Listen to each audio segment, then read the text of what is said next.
Padgett. This is a 165-pound fight. He came in officially at 168. 21 years old. He's 5'8", fighting out of Muncie, Indiana. From Kokomo, Indiana, which I fought in Kokomo quite a few times for Mark Slater up there. He's fighting out of Combat MMA Academy. His coach is Jesse Pryor. He's got Jesse in his corner and Bud Evans as well. He's got 1 year fight experience. An orthodox fighter, no fight, so this will be his debut, which will be awesome. And I've got Levi Hicks back on the mic with me, which back is awesome. by popular demand, baby. Yes, hey, sir. You know, America loves this hillbilly stuff, bro. Hey, I love it. Hey, so look, I went down to Mississippi and trained for 3 weeks with Joshua Weems, which is actually my first bare knuckle fight. Become good friends. We're like brothers now. It was such an experience to be there with them. But down in Mississippi, they got some southern accents. Now, up north here, I make some jokes sometimes with southern accents because I'm a mixed guy growing up in Ohio. So sometimes I got to throw out mine there, southern accent. I already know. I do that down in Mississippi, and they look at me and they said, I don't know if I'm going to be offended, man, or not when you do that. I said, well, you know, when people do Asian accents, you know, am I supposed to be offended or not? But then it just cracks me up because I never realized. They were like, you just sound really twang. You don't sound like us. I'm like, but I thought I did. Yeah, you know, that's the weird thing. I never even knew I had an accent until I moved down to Florida, and that's where I started fighting, believe it or not. But when I got down there, everyone's like, where are you from? Texas? Kentucky? No one had even heard of Indiana down there. I was devastated. Yeah, that's funny. So now we got coming out Ron Peters, 23 years old. He's 5'6", 170.4 pounds was his official weight, fighting out of Richmond, Indiana. He's also from Richmond. His training facility is Bootcamp Boxing, and again, that's Gus Duty there teaching those guys. He is 2-0 in kickboxing coming into this, and he's coming out with blue and gray shorts on. Yeah, his last fight ended in a knockout, as a matter of fact, so this kid's coming off of a good little good win. That's awesome. That's going to be an exciting fight. Now, Jerry has something ahead of him. He's coming. The guy has got 2 wins on his belt, coming in as a debut fighter. Yeah, sometimes it be like that, you know what I mean? But I think it can be a good thing too. Sometimes if you get some stiff competition to start your career, because it's all a little bit easier after that. You know what I mean? Yes, sir. I can't say much, but I've always taken the hardest fights, guys with huge records. Yep, I can relate. I was talking a little earlier about fighters and warriors. Might have been with Connor, just his last one. Fighters are out there. To me, it's a little different. You got warriors. We're out there no matter what. It doesn't matter win or loss. We're going back out there again.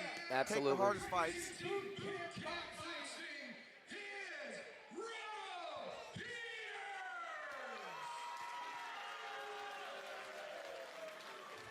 Crowd's a little mixed here, it seems. We got some very serious looks from these gentlemen across at each other. Yeah, they're all business tonight, Van, no doubt. Yes, sir. Both these guys are some thick boys too, ain't they? Yeah, Ooh. absolutely. No touch of gloves, straight into a kick there, Peters. Maybe a little bad blood.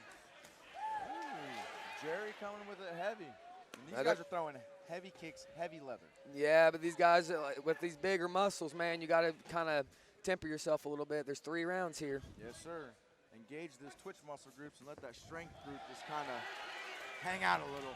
The more strength you use in kickboxing, the quicker you get tired. Absolutely. It's a good kick there from Peters. Good push kick setting it up, but Jerry responds with the hands. There's a lot of power shots being thrown. I'd like to see a little more setup from these guys. Yep. Sometimes you can let your emotion dictate a pace. I agree. Peter, what is that? That's Padgett. Yeah, Padgett's getting some good pressure going now. He seems to be, I mean, for a debuter, he's coming in with good control. I think there's a balance thing. If Peters caught him off balance there with just a little shot, but I mean, sometimes it doesn't take much when someone's off balance. Yeah, and the thing is, it don't matter. That's considered a knockdown if you lose your balance. Absolutely. And that can be critical. And sometimes that's how you catch someone. Catch someone when they're on their heel. Catch someone when they're just off balance. Right there. Like you said, doesn't have to be a big hit. Well, that's a good clean shot there. Ooh, good body kick, but man, good Jerry's 1-2 return. Stopping. Man, this is a high-paced fight. Yeah, it is. Oh, that might have hurt him a little bit.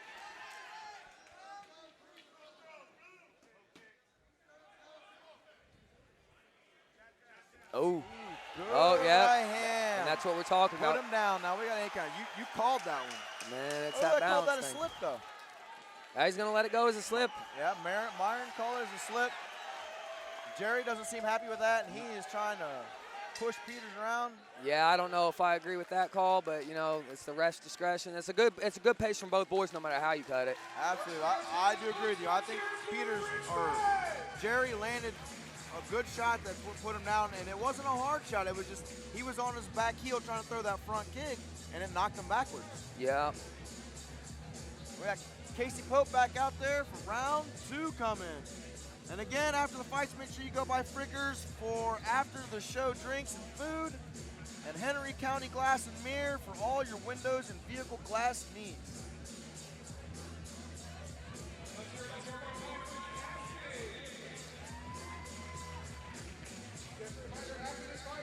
And now,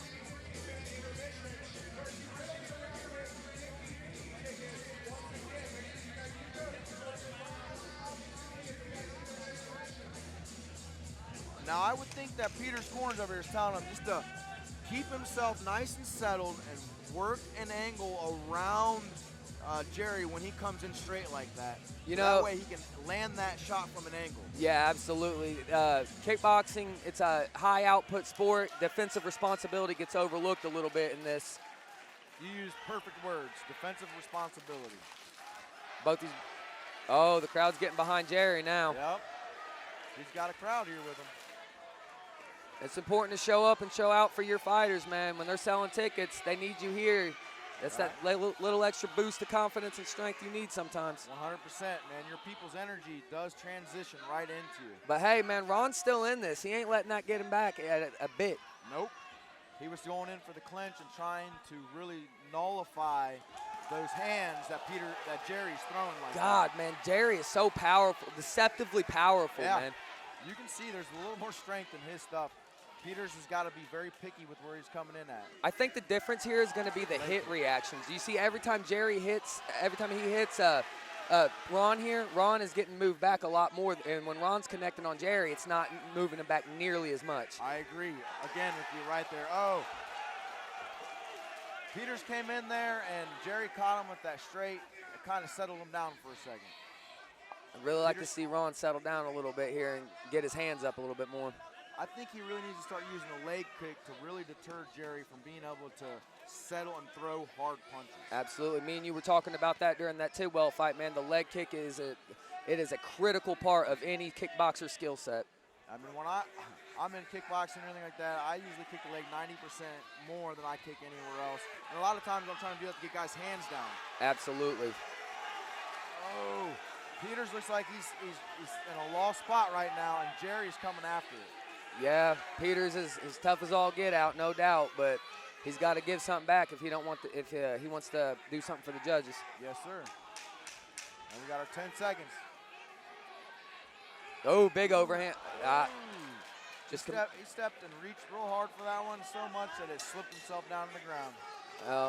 I like that overcommitment sometimes, man. It shows that you're throwing everything you got into something. I mean, that shows he's throwing his heart out there. Now, I can't say I haven't done it, man. I don't have a perfect record at all. I throw my heart out there when I'm out there, and I love seeing fighters do it.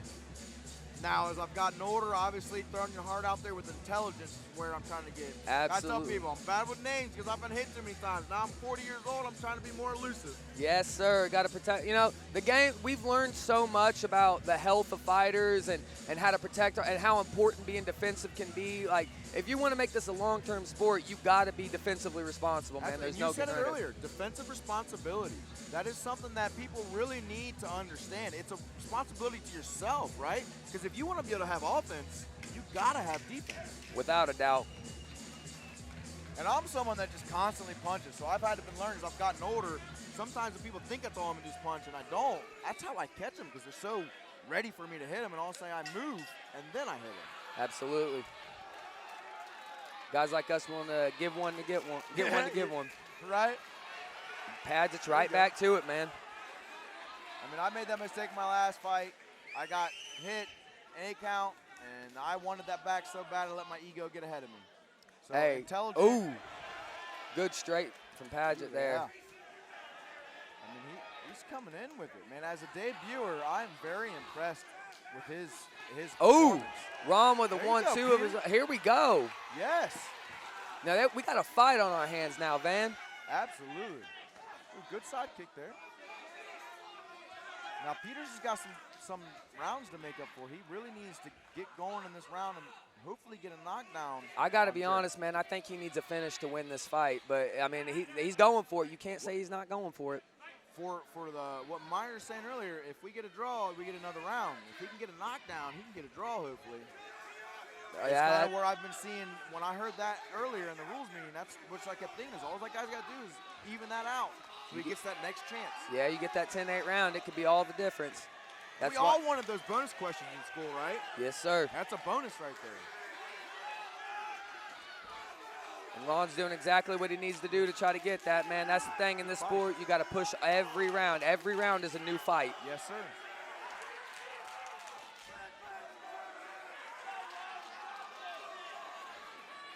Both snuck in a jab on each other. Oh, good knee. Good knee. That one left a mark. Oh, that was another good knee by Peters.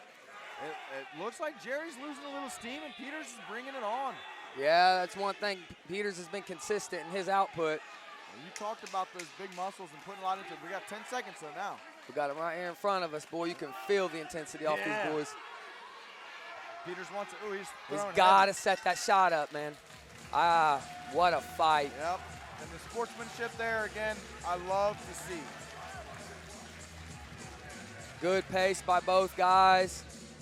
And hey, man, Ron Peters is a dog, man. I'll tell you that right now. Absolutely. That he took a couple of really hard shots, kept pushing forward. That's what this sport is all about, man. Yep, like I said, we saw a couple times in those rounds where he's been in a spot I don't feel he's been before, but he kept going. He found his heart. He listened to his coaches, especially in that last round, and that's why I believe, if it went to I believe he won that last round. Jerry got the first 2 rounds, which is what it is, but that I like to see that heart. That shows, this is an amateur fight, so it's going to develop his mentality now in that. Absolutely. Knowing that he can fight through some diversity. Absolutely. I think he's learned a lot from this fight, regardless of how the judges call it, and I think we're going to see both these men better fighters because of it. And that's what the amateur career is for, though. Like, you can make your mistakes in an amateur career. You can have some losses when you are in an amateur. When you go pro, man, there's no going back. When I went pro back in 2007, it was pro or no in Texas when I moved there. You either went pro or you didn't fight at all. So I had to learn myself, like, okay, now I'm already here, what do I do? And the difference in competition from amateur to pro is almost mind-boggling. Anybody that's rolled or sparred with a pro athlete compared to an amateur athlete, you see the step up in competition that you're facing, you know what I mean? So this is the kind of things you need to prepare you for that step up in competition. 100%. But it's awesome seeing, like, I've been obviously commentating for Fierce now for a few shows. I missed the last one. But seeing the progression, not only just in the show, Kickbox production and their production, the fighters, everybody has advanced and progressed. And, this is thanks to Stuart, the main guy that puts us all on, for being very organized. Now to the judges. The judges have deemed this a split decision. Judge 1 scores the bout 29-28, blue. Judge 2 scores the bout 29-28, red. Judge 3 scores the bout 29-28 for your winner by split decision, Jerry. Well, all right, Jerry Padgett's our winner, Van, and I'm a little surprised by the split, but, I am also very surprised about the split. Don't get me wrong, Peters fought his heart out, and the last round was definitely his. But the first 2 rounds, I'm not sure where that came from? In the first round. I mean, the first round was probably where the split came from, honestly. I'm going to be honest with you. I think one of the